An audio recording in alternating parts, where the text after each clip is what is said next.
का स्वागत है आपका अपना मैथमेट एकेडमी चैनल पर। आज की इस वीडियो में अपन देखते हैं 9.1 की जो एग्जाम्पल हैं, आज अपन उनको सोल्व करेंगे। तो चलो शुरू करते हैं।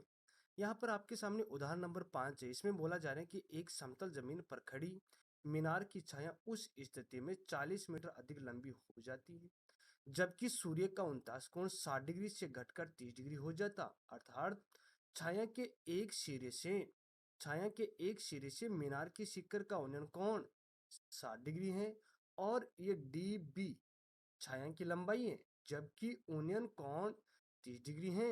और मीनार की ऊंचाई ज्ञात कीजिए। अपने पास में ये मीनार है, इसकी ऊंचाई अपने को क्या करनी है, ज्ञात करनी है। तो ज्ञात करनी है। सबसे पहले तो अपन क्या करेंगे, इसकी मीनार की छाया अपन बनाएंगे। तो यहाँ पर मैं आपके सामने मीनार की छाया यहाँ पर मैं बना देता हूँ। इसे मान के चलिए कि यहाँ पर आपके सामने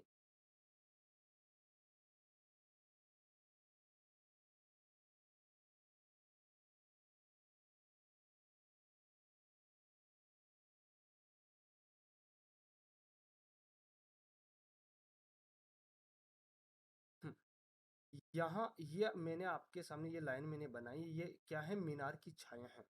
ठीक है। इसमें बोला जा रहा है कि एक समतल जमीन पर खड़ी ये समतल जमीन पर खड़ी एक मीनार है। मीनार की छाया, ये मीनार की क्या है, छाया है। उस स्थिति में जो छाया है उस स्थिति के अंदर 40 मीटर अधिक लंबी हो जाती है। अब ये छाया है ना, ठीक है, जैसे आपके सामने यहाँ पर सूर्य है, यहाँ पर आपके सामने ये क्या है, एक सूर्य है। ठीक है। अगर सूर्य अगर इधर होता है तो छाया आपके सामने ये इधर होगी। ठीक है। तो अब उस स्थिति में 40 मीटर अधिक लंबी हो जाती है। ये छाया है ना 40 मीटर अधिक लंबी। अब अपने को क्या करना है, 40 मीटर अधिक लंबी अपने को छाया बनानी है।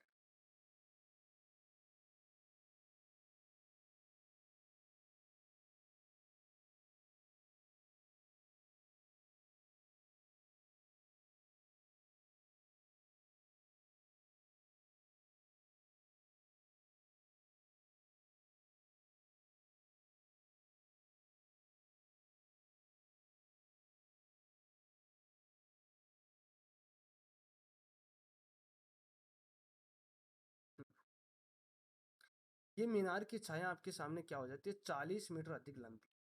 ये आपके सामने 40 मीटर अधिक लंबी हो जाती है। अब इसमें बोला जा रहा है कि सूर्य का 49 कोण 60 डिग्री से घटकर 30 डिग्री हो जाता। पहले तो कितने डिग्री का था, 60 डिग्री का था। फिर उसके बाद में कितने डिग्री का हो गया, 30 डिग्री का। तो पहले तो अपन क्या करेंगे, इस मीनार की शिखर से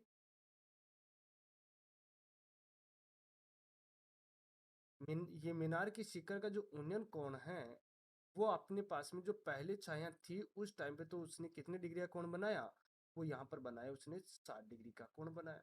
उसके बाद में उसकी छाया बढ़ी तो आपके सामने कोण क्या होगा, घटेगा। तो मैं आपके सामने मैंने क्या किया है, और ये आपके सामने कितने डिग्री का बन गया है कोण, 30 डिग्री का कोण बनेगा। ठीक है। यहाँ पर आपके सामने बनेगा 30 डिग्री का कोण। इसमें अपने को बोला जा रहा है। अब इसमें यह बोला जा रहे हैं कि जो छाया के एक सिरे से मीनार की शिखर का उन्नयन कोण। अब छाया ये यहाँ से लेके यहाँ तक इसकी छाया है, ये भी होने में तो इसकी छाया है, परंतु पहली स्थिति के अंदर ये छाया है। अब इसमें बोला जा रहा है कि छाया के एक सिरे से, छाया का एक सिरा ये है कि शिखर का उन्नयन कोण 60 डिग्री, ये मैंने 60 डिग्री बना दिया। और जो डीबी है, जो डीबी है छाया की लंबाई है, मैंने क्या किया है, जो डी और बी, डीबी मैंने क्या किया कि यहाँ पर छाया की लंबाई है, और जबकि उन्नयन कोण ये क्या है, 30 डिग्री है। यहाँ पर मैंने आपके सामने बना दिया, ये मेरे पास में क्या है, डी, और ये मेरे पास में है बी।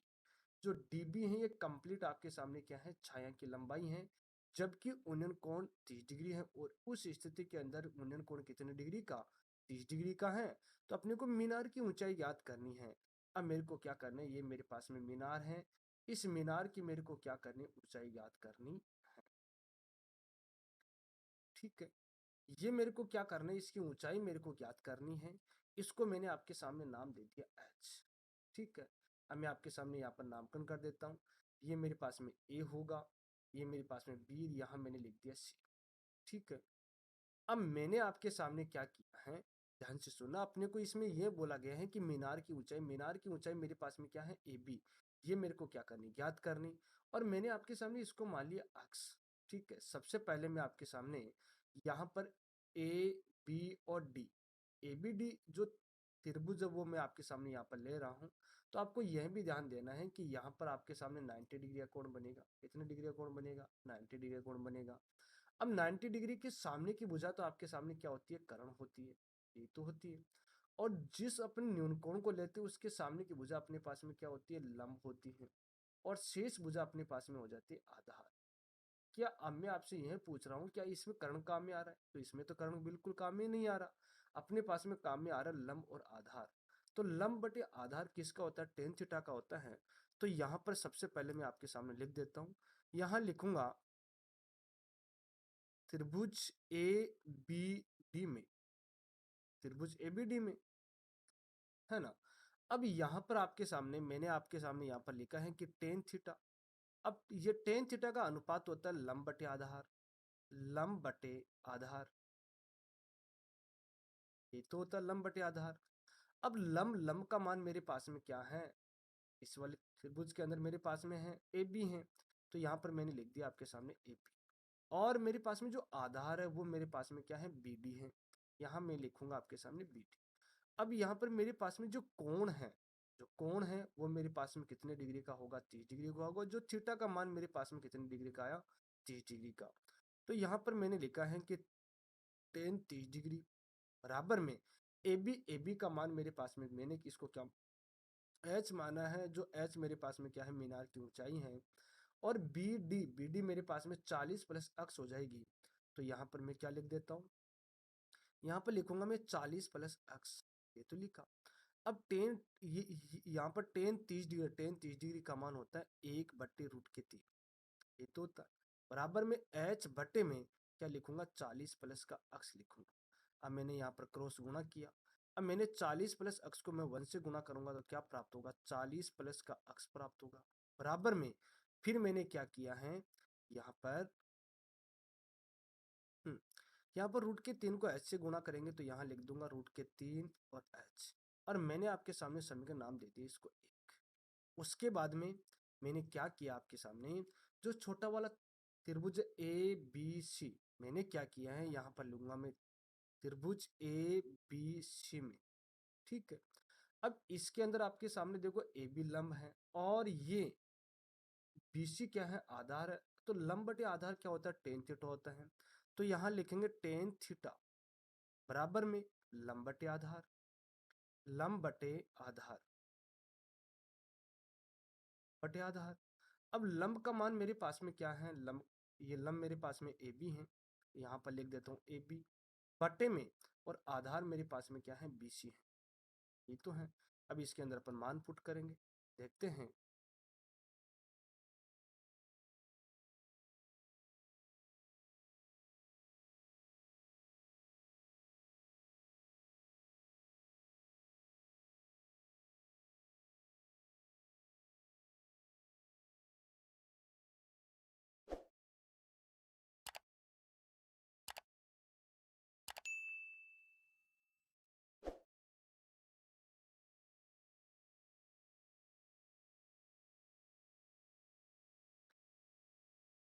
हम्म अब यहाँ पर मैंने आपके सामने क्या किया है,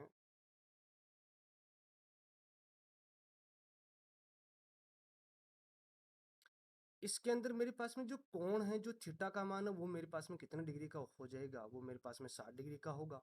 यहाँ पर लिखूंगा मैं टेन 60 डिग्री बराबर में ए बी का मान मेरे पास में कितना एच है, यहाँ पर लिखूंगा एच बटे में। और बी सी का मान मेरे पास में क्या है, अक्स है। ठीक है, अब टेन 60 डिग्री का मान होता है √3। √3 बराबर में एच बटे क्या लिखूंगा, अक्स। यहाँ पर बटे में एक लगाएंगे और यहाँ पर क्रॉस गुणा करेंगे। तो यहाँ पर एच बराबर कितना हो जाएगा, √3 और अक्स हो जाएगा। इसको मैंने समीकरण नाम दिया आपके सामने दो। मैं क्या करूंगा, एच का मान समीकरण एक में पुट करूंगा। यहाँ पर लिखूंगा मान एच का मान समीकरण एच का मान समीकरण एक में रखने पर, समीकरण एक में रखने पर, ठीक है। उसके बाद में यहाँ पर h का मान समीकरण 1 में मैं आपके सामने यहाँ पर पुट करूंगा तो क्या प्राप्त होगा, यहाँ लिखेंगे 40 प्लस का x बराबर में √3 इंटू में √3x, ये लिखा। अब इसको सरल करेंगे तो यहाँ लिखेंगे 40 प्लस का x बराबर में √3 को √3 से गुणा करेंगे, क्या हो जाएगा 3, और यहाँ पर x है तो यहाँ लिख देंगे 3x। इस x का इधर पक्षांतर करेंगे तो यहाँ लिखेंगे 3x माइनस का x बराबर कितना हो जाएगा 40। अब 3x में से x को मैंने आपके सामने घटाया तो मेरे पास में क्या प्राप्त हुआ, यहाँ पर 2x बराबर में 40, और x बराबर यहाँ पर 40/2। अब 2 का मैंने इसमें भाग दिया, क्या प्राप्त हुआ मेरे पास में, यहाँ पर प्राप्त हुआ है 20। ठीक है। अब अपने को तो इस मीनार की ऊंचाई ज्ञात करनी है तो मैं क्या लिखूंगा आपके सामने, x का मान है ना समीकरण 2 में पुट करेंगे। तो मैं आपके सामने यहाँ पर इसको क्या करता हूँ, नेक्स्ट वाले पेज के ऊपर इसको सरल कर लेता हूँ। यहाँ पर लिखूंगा x का मान समीकरण समीकरण एक में समीकरण एक में समीकरण एक में नहीं, समीकरण 2 में रखने पर, क्योंकि समीकरण 2 ये है, इसके अंदर अपन क्या करेंगे, x का मान पुट करेंगे। तो यहाँ लिखूंगा x का मान समीकरण 2 में रखने पर,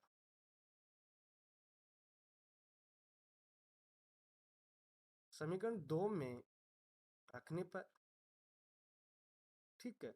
समीकरण 2 में रखेंगे। अब x का मान तो मेरे पास में 20 है, यहाँ पर मैं आपके सामने पुट करूंगा तो मेरे पास में h बराबर क्या प्राप्त हो जाएगा, वो प्राप्त हो जाएगा 20√3 प्राप्त हो जाएगा। ठीक है। ये मेरे पास में h है ना, वही तो मेरे पास में क्या है, वही तो मेरे पास में इस मीनार की ऊंचाई है, ये तो है। अब मैं यहाँ पर आपके सामने लिखूंगा, अतः है जो मेरे पास में मीनार की ऊंचाई है वो मेरे पास में कितनी प्राप्त हुई है, वो मेरे पास में प्राप्त हुई है 20√3। यहाँ लिखूंगा कि अतः मीनार अतः मीनार की ऊंचाई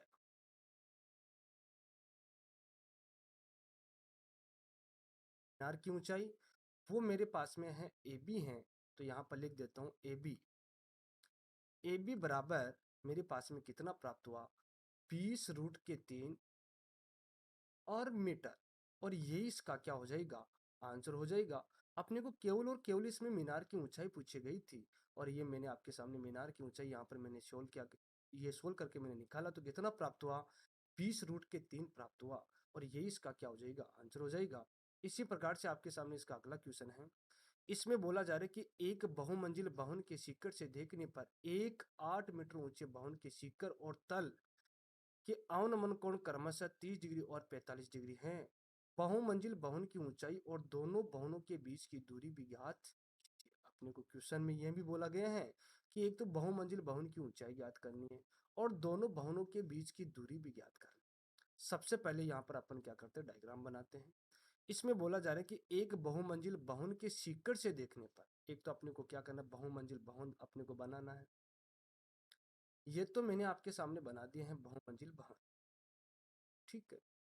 यहाँ पर मैं लिख भी देता हूँ कि ये मेरे पास में है बहुमंजिल बहुमंजिल भवन।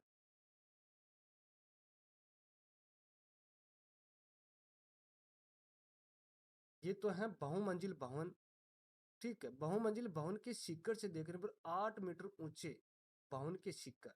अब अपने को क्या करना है, एक 8 मीटर ऊंचा कोई भवन अपने को बनाना है। ये मैंने आपके सामने यहाँ पर एक 8 मीटर ऊंचा कोई भवन बना दी, ठीक है।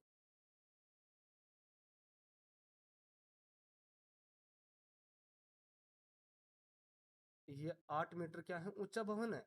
यहाँ पर लिख देता हूँ, ये क्या है, भवन है,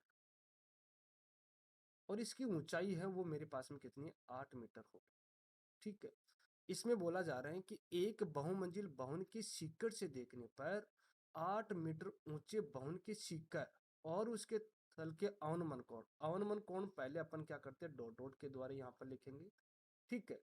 अब मैंने क्या किया है, यहाँ पर उसका उसके सीकर जो 8 मीटर ऊंचे भवन के सीकर का जो अवनमन कोण है वो तो अपने पास में कितने डिग्री का बन रहा है, वो तो यहाँ पर अपने पास में बन रहा है 30 डिग्री का, तो बन रहा है। ये तो मेरे पास में कितने डिग्री का होगा, 30 डिग्री का होगा। फिर उसके बाद में उसके इस भवन के तल का अवनमन कोण भी अपने पास में कितने डिग्री का, 45 डिग्री का।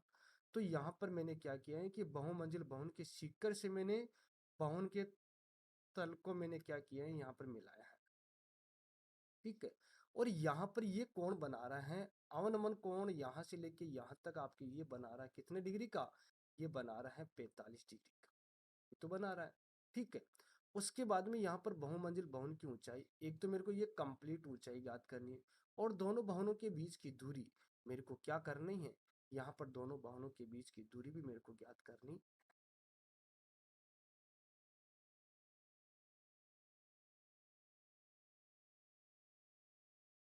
और इसको इससे भी मैं आपके सामने मिला देता हूँ।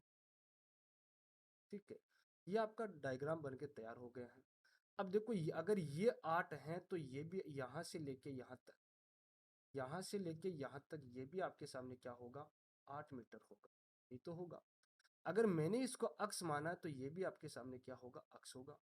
अब देखो ये आपके सामने एंगल कितने डिग्री का है, 30 डिग्री का है, और ये कंप्लीट आपके सामने कितने हैं, 45 डिग्री का है। अब देखो आपके सामने यहाँ पर एक जेड की आकृति बन रही है ना। तो ये आपके सामने क्या है, एक एकांतर कोण। अब एकांतर कोण आपके सामने बराबर होता है, कहने अगर ये 30 डिग्री का है, अगर ये कोण अगर 30 डिग्री का है तो ये भी आपके सामने कितने डिग्री का होगा, 30 डिग्री का। अगर ये पूरा कोण अगर आपके सामने कितने डिग्री का, 45 डिग्री का है, तो ये भी आपके सामने क्या होगा, 45 डिग्री। क्यों होगा, क्योंकि ये एकांतर कोण है, उसकी वजह से क्या हुआ, ये आपके सामने 45 डिग्री का हुआ। अब मेरे को क्या करना है, एक तो मेरे को अक्ष का मान ज्ञात करना है। इसमें बोला गया है कि बहुमंजिल भवन की ऊंचाई और दोनों भवनों के बीच की दूरी, इन दोनों भवनों के बीच की दूरी, एक तो अक्ष का मान ज्ञात करना, एक मेरे को क्या करना है, यहाँ पर मेरे को इसकी ऊंचाई मेरे को ज्ञात करनी। इसकी ऊंचाई, बहुमंजिल भवन की ऊंचाई भी मेरे को क्या करनी है, ज्ञात करनी।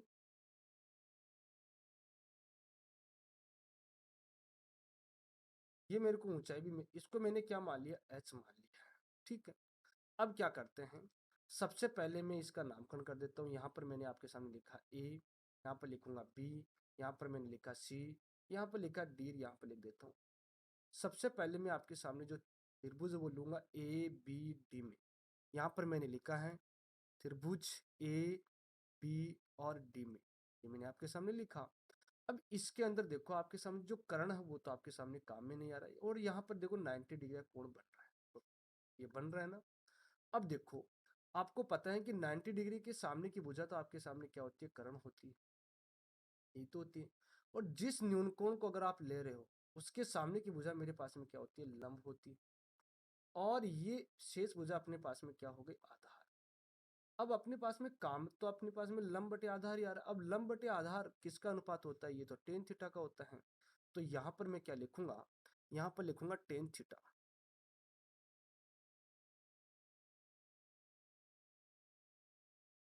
यहाँ पर मैंने आपके सामने लिखा है टेन थीटा।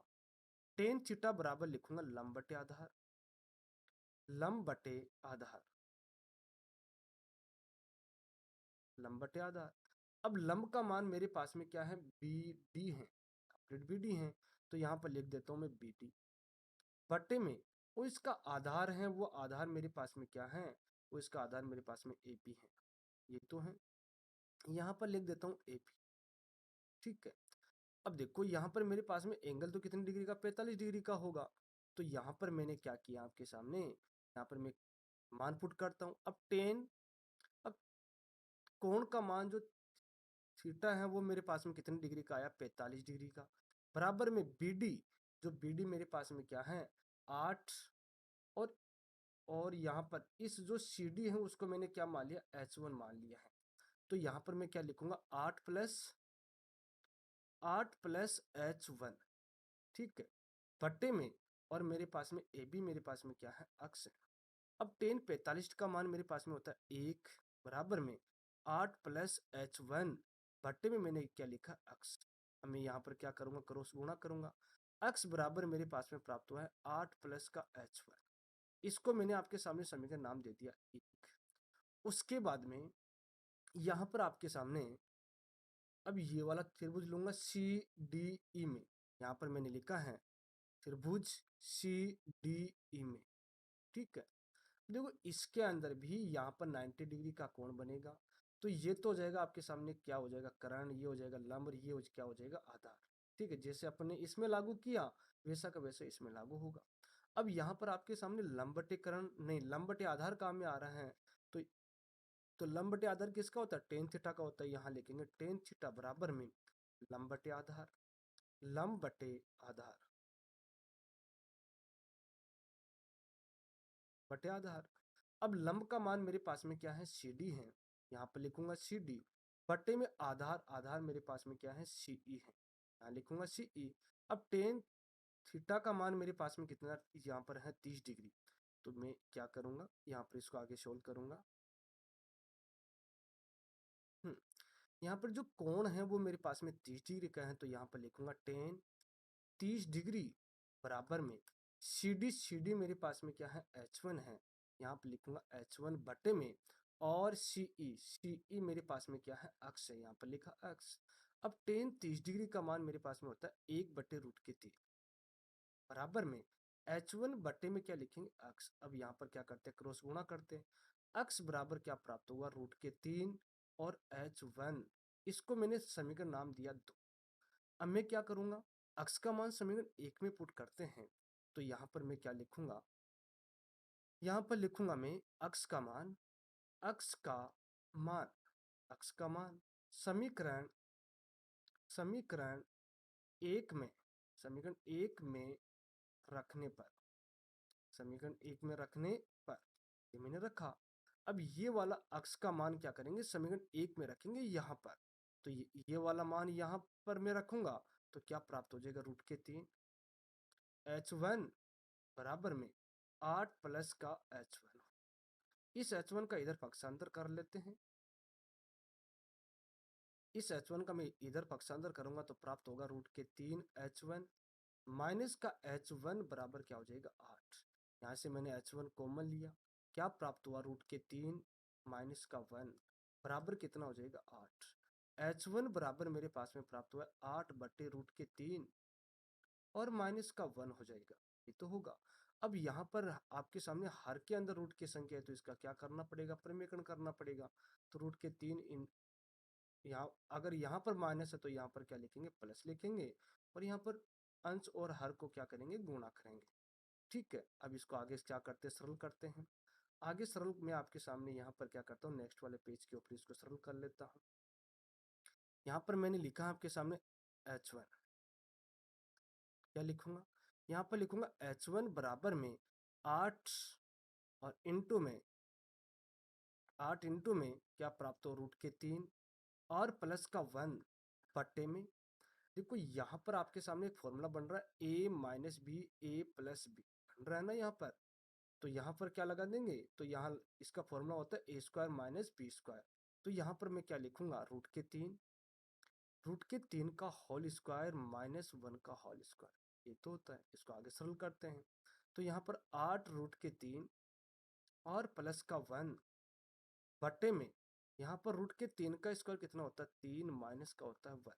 क्या लिखेंगे, 8, और यहाँ लिखूंगा √3 प्लस का 1 बटे में, यहाँ पर 3 में से 1 गया तो क्या हो जाएगा, 2। 2 का मैंने इसमें भाग दिया तो क्या प्राप्त हुआ, 4। तो यहाँ पर लिखूंगा मैं 4 और √3 प्लस क्या लिखूंगा, 1 लिखूंगा। ये तो मेरे पास में H1 का मान आया है। यहाँ लिखेंगे H1 4 √3 और प्लस का 1। ठीक है, अब ध्यान से देखते हैं। अपने पास में H1 का मान आ गया, कहने वाले सी डी का मान भी मेरे पास में आ गया। अब ध्यान से सुने, जो बहुमंजिल भवन की ऊंचाई है वो तो आपके सामने क्या है, बी डी है। अब बी डी की ये किस किस से बनी है, एक तो बी सी और एक आपके सामने सी डी तो बनी है। ठीक है, तो यहाँ पर सबसे पहले अपन क्या कर लेते, या तो H1 का मान इसके अंदर रख देते ताकि दोनों भवनों के बीच की दूरी अपने पास में प्राप्त हो जाए। ऐसा कर ले क्या, तो यहाँ पर मैं क्या करूंगा, जो H1 का मान है वो समीकरण 2 में पुट करूंगा। समीकरण 2 आपके सामने ये है। तो यहाँ पर मैं क्या लिखूंगा, यहाँ पर लिखूंगा H1 का मान समीकरण समीकरण 2 में रखने पर, समीकरण 2 में रखने पर, तो यहाँ पर क्या प्राप्त हो जाएगा, समीकरण 2 आपके सामने यहाँ पर है। तो यहाँ पर मैं क्या लिखूंगा, अक्ष x बराबर रूट के 3 इंटू में यहाँ पर क्या करेंगे, h1 का मान यहाँ पर पुट करेंगे।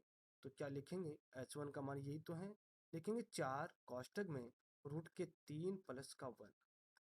ठीक है, इसको आगे सरल कर लेते हैं। लिखेंगे x बराबर, इसको मैंने गुणा किया तो यहाँ पर प्राप्त हो जाएगा 4 रूट के 3 और कोष्टक में रूट के 3 प्लस का 1 प्राप्त हुआ है। इसको अंदर गुणा करते हैं तो यहाँ लिखेंगे x बराबर, इसको मैंने इससे गुणा किया तो यहाँ पर 4 रूट के 3 को रूट के 3 से गुणा करते हैं, कितना हो जाएगा 3। 3 को 4 से गुणा करते हैं, कितना हो जाएगा 12।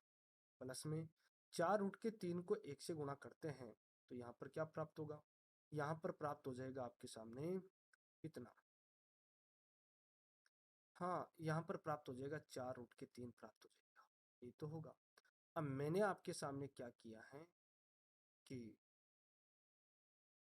यहाँ से मैंने आपके सामने एक तो मैंने 4 कॉमन लिया, एक मैंने रूट के 3, नहीं इसका आंसर अपन क्या कर लेते हैं, ये मान लेते हैं भाई ये इसका क्या हो जाएगा, आंसर हो जाएगा। और चलो एक बार इसको अपन ऐसे भी लिख के देख लेते हैं, यहाँ पर हो जाएगा 12। 4 को 4 रूट के 3 को 3 से गुणा करते हैं तो 4 त्रित हो जाएगा 12 और नहीं हाँ 4 त्रित हो जाएगा 12 प्लस का यहाँ पर लिखेंगे 4 रूट के 3 लिखेंगे। मैंने यहाँ से क्या किया है, मैंने यहाँ से आपके सामने 4 कॉमन लिया तो क्या प्राप्त हुआ, यहाँ पर प्राप्त हो जाएगा 3 और प्लस का क्या हो जाएगा रूट का 3, ये तो होगा। फिर यहाँ से रूट के 3 कॉमन तो वो की वही कंडीशन यहाँ पर प्राप्त होगी, तो अपन क्या करेंगे, यही इसका क्या कर लेते हैं, आंसर अपन मान लेते हैं। ठीक है, ये अक्स आपके सामने, ये वाला मान आपके सामने प्राप्त हुआ है, वो आपके सामने किसका मान है, ये तो आपके सामने क्या है, दोनों बाहुओं के बीच की दूरी है। देखो अक्स अपन ने माना था ना, वो अक्स आपके सामने क्या है, दोनों बाहुओं के बीच की दूरी है।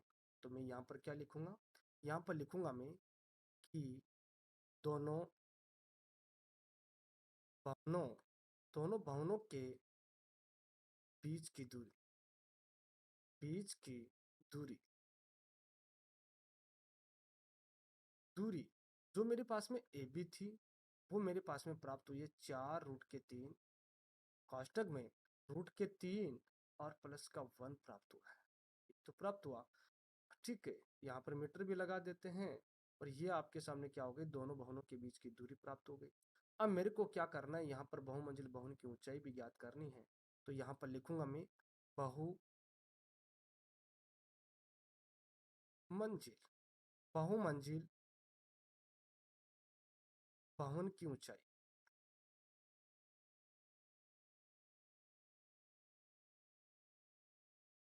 बहुमंजिल भवन की ऊंचाई वो आपके सामने क्या है, बी डी है। ठीक है, यहाँ पर लिख देता हूँ बी डी। अब ये बी डी किन किन से बनी है, बी डी आपके सामने एक तो बी सी और ये क्या है सी डी है। तो यहाँ पर क्या लिखेंगे, एक तो लिखूंगा बी सी प्लस क्या लिखूंगा सी डी। अब बी सी का मान तो आपके सामने क्या था 8 था और सी डी का मान मेरे पास में h1 था। तो यहाँ पर क्या लिखेंगे, यहाँ पर लिखूंगा 8 प्लस का h1। अच्छा अब यहाँ पर h1 का मान तो ये प्राप्त हुआ है, तो यहाँ से क्या करेंगे, ये वाला मान यहाँ पर पुट करेंगे। तो यहाँ पर क्या लिखते हैं, यहाँ पर लिखूंगा 8 प्लस 4 रूट के 3 और प्लस का 1, ये तो लिखते हैं। अब इसको सरल कर लेते हैं। ठीक है, इसको सरल करेंगे तो यहाँ पर प्राप्त हो जाएगा 8 प्लस का 4 को ये रूट के 3 से गुणा करते 4 रूट के 3 और प्लस का 4 को 1 से गुणा करते 4। अब 8 और 4 कितना हो गया 12। तो यहाँ पर मैं क्या करता हूँ, यहाँ पर लिखूंगा आपके सामने, यहाँ पर लिखेंगे 8 और 4 तो कितना हो गया 12। यहाँ पर लिखता हूँ 12 प्लस का और कितना प्राप्त हुआ, ये आपके सामने प्राप्त हुआ है 4 रूट के 3। ठीक है, अब मैंने क्या किया है, यहाँ पर मैंने 4 कॉमन लिया, 4 कॉमन लेने से मेरे पास में प्राप्त हुआ 3 प्लस का रूट का 3। फिर यहाँ से क्या करते हैं, रूट के 3 और कॉमन ले लेते हैं, तो यहाँ पर 4 और रूट का 3। अब यहाँ पर रूट के 3 इंटू रूट के 3 तो कितना होता है 3 होता है। अब एक रूट के 3 बाहर ले लिया तो कितना बचा, एक रूट के 3 अंदर बच गया और यहाँ पर हो गया। ठीक है, ये क्या है, ये है बहुमंजिल भवन की ऊंचाई। ये 4 4√3 और कोष्टक 3√3 नहीं, √3 प्लस का 1 मीटर। ये क्या है? ये आपके सामने है बहुमंजिल भवन की ऊंचाई, जो मैंने आपके सामने सी डी ये बी और डी माना था। ठीक है, क्वेश्चन आपके समझ में आ गया होगा। इस प्रकार से आपको क्या करना था, क्वेश्चन को सरल करना था। इसी प्रकार से आपके सामने इसका अगला क्वेश्चन है। इस क्वेश्चन में आपको यह बोला जा रहा है कि एक नदी के पुल के एक बिंदु से नदी के समूह किनारों के अवनमन कोण क्रमशः 30 डिग्री और 45 डिग्री हैं। यदि पुल किनारों से 3 मीटर की ऊंचाई पर हो तो नदी की चौड़ाई ज्ञात करें। देखो आपके सामने मैंने एक आकृति बना रखी है। इस आकृति के द्वारा मैं आपको इसको समझाता हूँ, अच्छे से समझना। ठीक है, ये मेरे पास में एक नदी है, जो पानी इसमें बह रहा है। नदी के पुल और इसके ऊपर एक पुल भी बना हुआ है। अब एक बिंदु से मैंने यहाँ पर आपके सामने कोई एक बिंदु लिया, ये वाला।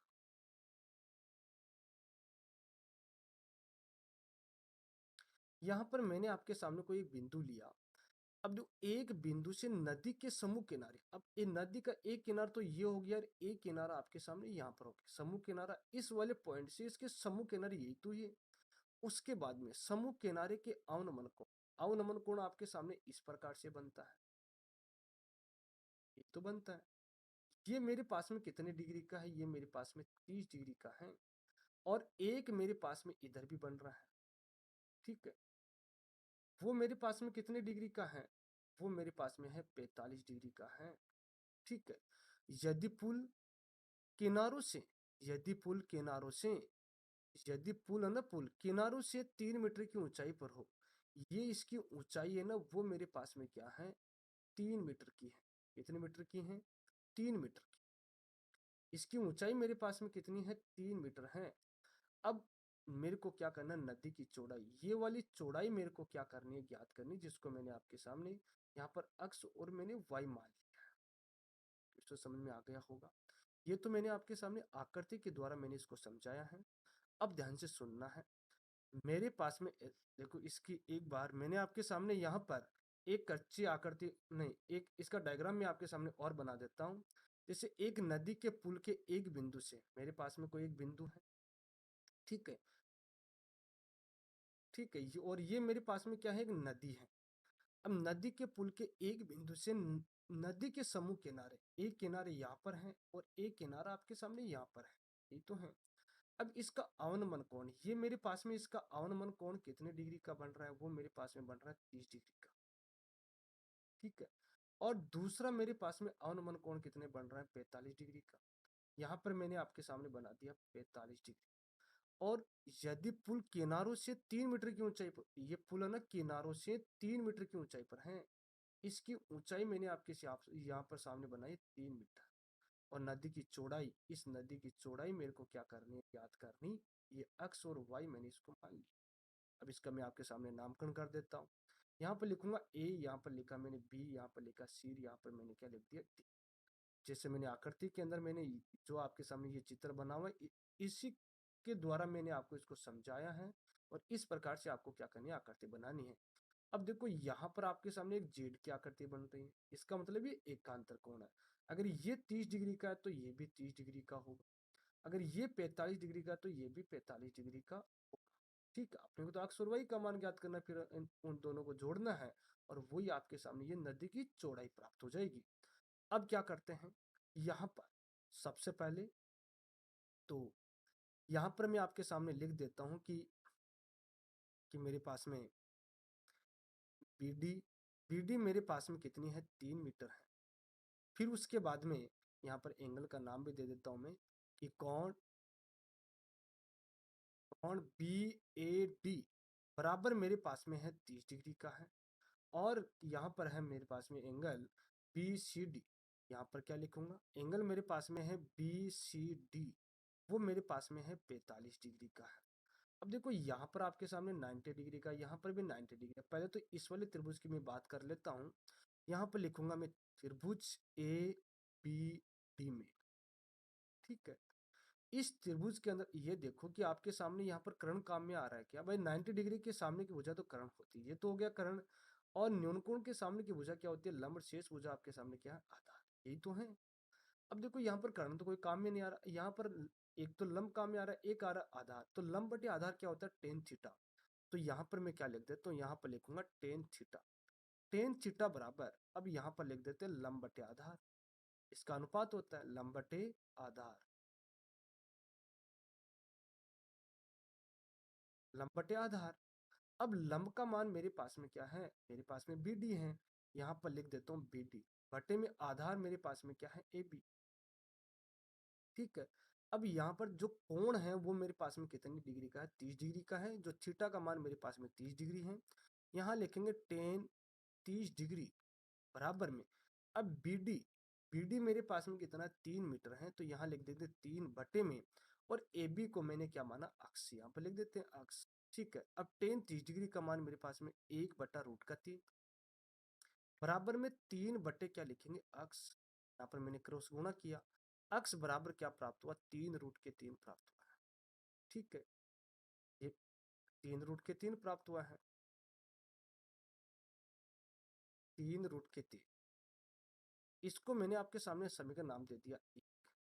अब क्या करते हैं अपन? ये दूसरा वाला त्रिभुज लेते हैं।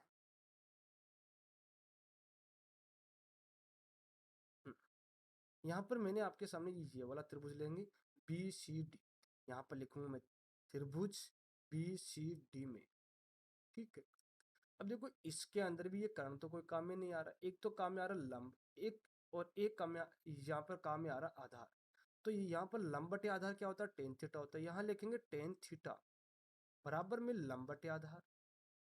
लंब बटे आधार, लंब बटे आधार। लंब आपके सामने क्या है? बीडी है। यहाँ पर लिख देता हूँ बीडी बटे में आधार मेरे पास में क्या है? बीसी है। यहाँ पर लिख देता हूँ बीसी। अब टेन, यहाँ पर कोण, जो ये मेरे पास में कोण का मान कितना? ये डिग्री 45 डिग्री का है। तो यहाँ पर जो थीटा का मान है वो कितने डिग्री का? 45 डिग्री बराबर में, अब बी डी मेरे पास में क्या है? 3 मीटर। तो यहाँ लिख देते 3 बटे में, और बी सी आपके सामने क्या है? वाई है। अब टेन 45 का मान आपके सामने होता है 1 बटे में, नहीं 1 होता है बराबर में, यहाँ लिखेंगे 3/वाई। अब मैंने बटे में 1 लगाया, और यहाँ मैंने इसको क्या किया है कि यहाँ पर क्रॉस गुणा करेंगे। वाई बराबर यहाँ पर क्या लिख देंगे? 3। इसको मैंने समीकरण नाम दिया 2। अब देखो यहाँ पर लिखेंगे नदी की चौड़ाई। क्या लिखेंगे? यहाँ पर लिखेंगे अतः नदी नदी की चौड़ाई।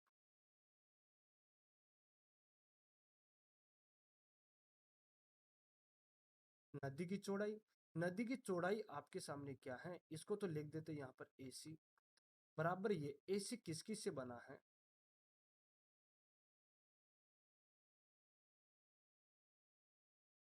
ये AC आपके सामने एक तो AB से बना है।